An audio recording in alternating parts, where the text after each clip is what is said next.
Hello everyone, this is MMBS-111, Introductory Microbiology. Today we're going to be discussing sections 4.1 and 4.2 from the textbook discussing eukaryotes, how they evolved, and their structures. There are 4 learning outcomes for this mini lecture. First, be able to understand and explain the endosymbiotic theory. Second, list the types of eukaryotic microorganisms. Third, describe the structure, function, and location of the eukaryotic organelles. And 4, explain the order of events in the synthesis and processing of proteins, including the players involved. So let's talk about the history of eukaryotes and how scientists believe they evolved. We've looked at this phylogenetic tree before. You can see our 3 cell types: bacteria, archaea, and eukarya.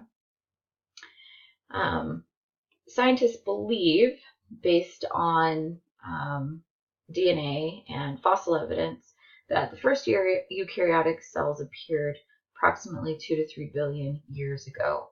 And those first eukaryotic cells were actually single-celled, primitive eukaryotic cells that functioned independently as a single-celled unit. We know that bacteria, archaea, and eukarya all evolved from the same last universal common ancestor, and that's what that bottom branch, where the black stem, that first branch, that's where we find LUCA. And then our modern cell types evolved later on from that common cell. As these eukaryotic cells developed, they formed colonies, and within those colonies, cells began to specialize and perform very specific functions. Scientists believe that complex multicellular organisms arose as those individual cells within the colony lost the ability to survive without the other cells of the colony. So they became so specialized that they could not function independently. Now they needed the other cells of that colony in order to help them perform all of life's functions. The endosymbiotic theory explains how some of these organelles within eukaryotic cells arose.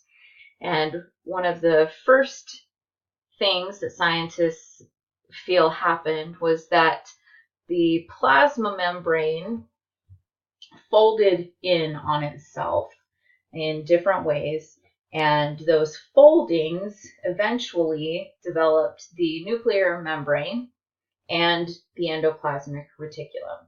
The structure is the same. It is a phospholipid bilayer, and it looks very much like the membrane that surrounds the cell.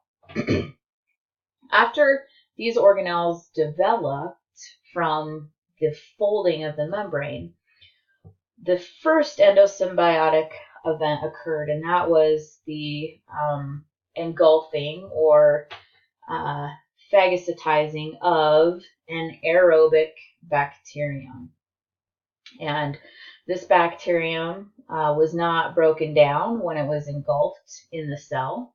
It maintained its own DNA, its own ribosomes, and was able to provide a key function for that cell's survival. So that organism remained and formed or became the mitochondrion for the cell. Later in eukaryotic evolutionary history, we have a second endosymbiotic event, and this was the phagocytizing of a photosynthetic bacterium. Again, that bacterium was not broken down or digested by the cell, but was able to continue to survive within the cytoplasm of the cell, and provided an additional function for that cell, being photosynthesis and providing food for the cell. So here we have the evolution of eukaryotic cells and photosynthetic eukaryotic cells. So there are three eukaryotic microbes that we will study in this class. Algae we won't really get into. So the protists are eukaryotic. They are the only group that is 100% unicellular, so all of the organisms there are composed of single cell. The fungi and algae can be either. So we have some examples that are multicellular and some examples that are unicellular. The helminths are 100% multicellular, even though they have some parts of their life cycle that are single cellular or microscopic. The adult forms are all multicellular. So we're going to talk about eukaryotic structures, and we're going to work from the outside in to the cell. And we're going to start here with the flagella and cilia. And these are structures that are used for motility, for motion. Bacteria also have flagella, but their structure is very different from the structure of eukaryotic flagella.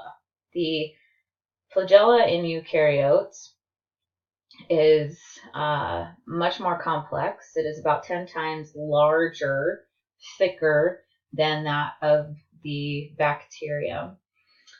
It is composed of 9 pairs of microtubules that surround the outside, and then 2 microtubules on the inside. And these dynein motors are essentially additional fibers that lengthen and shorten and move these microtubules in order to create the motion of the flagellum. The eukaryotic flagella is also surrounded by the plasma membrane, and it extends all the way into the cytoplasm of the cell and attaches here to the basal body. So it does not attach to the cell membrane, but actually passes through and is surrounded by the plasma membrane.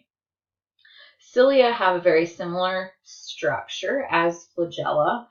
However, they are much shorter and much more numerous. And they are used for motion. They're also used in some organisms to filter and sweep food towards the oral cavity. Moving in, we encounter our first layer, the glycocalyx. And the glycocalyx is found in both eukaryotic and bacteria and archaea cells. It is the layer that is closest to the external environment.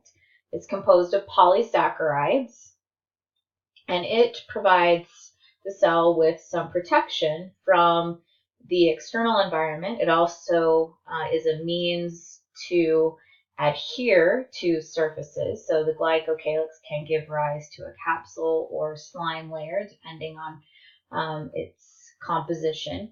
It is also involved in communication. It can receive signals from the environment and surrounding cells to communicate. Inside the glycocalyx, then we encounter the cell wall if it's present. The only microorganisms that we're going to study in this course that have a cell wall are the fungi. And their cell wall is very different from the cell wall of bacteria. It's composed of chitin instead of peptidoglycan, and chitin is a polysaccharide that is also the component of the exoskeletons of insects. The fungal cell wall also contains cellulose, and this thin layer of mixed glycans. When we move in from the cell wall, then we're going to encounter the cell membrane. And the cell membrane of eukaryotes is functionally and structurally similar to that of bacteria and archaea. It is composed of a phospholipid bilayer. So our fatty acid tails that are hydrophobic are pushed to the inside. Our hydrophilic phosphate heads face the environment that has a lot of water. The cell membrane is said to be a fluid mosaic. This means that it is composed of a number of different components that sort of float through that matrix. We have a number of different proteins that provide our integral structural components. They are also channels for molecules to pass in and out of the membrane. We also have some receptor carbohydrates and proteins that allow the cell to communicate and recognize similar cells. The cell membrane is also selectively permeable, which means that only certain molecules are allowed to enter and leave the cell. So it's very controlled. It's not just a continuous flow in and out.